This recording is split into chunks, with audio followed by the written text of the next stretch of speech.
Hello mga ka-Sir Marbs, magandang araw sa inyo. Punta naman tayo kay Sir John Naire and Jed Villaviray. Tingnan natin ang laban nila. Score 10-3. Favor of John Naire. John Naire na ipinagmamalaki ng Pilipinas. Naman natin, kilalang kilala natin ang player na yan na talagang atakidor ng Pilipinas. Para siyang Harimoto ng Pilipinas. Forwarder at talagang atakidor. So napansin ko lang sa laban na ito, talagang aggressive sa attacking ang Sir John Naire. At nakaabang lang talaga sa depensa itong si Jed Villaviray. Napakahirap kasing unahan ni Sir John Naire kasi talagang sinusungkit na lahat ng bola. Kaya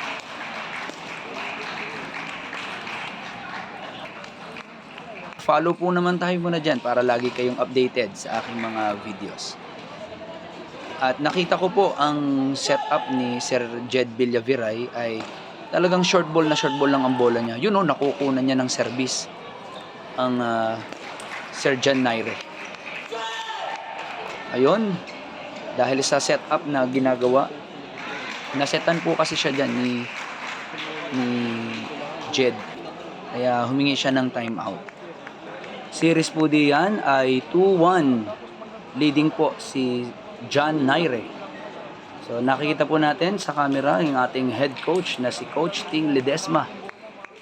Hindi ko na po napakinggan kung anong sinasabi ni Coach. At nakakahiya rin po namang maging marites.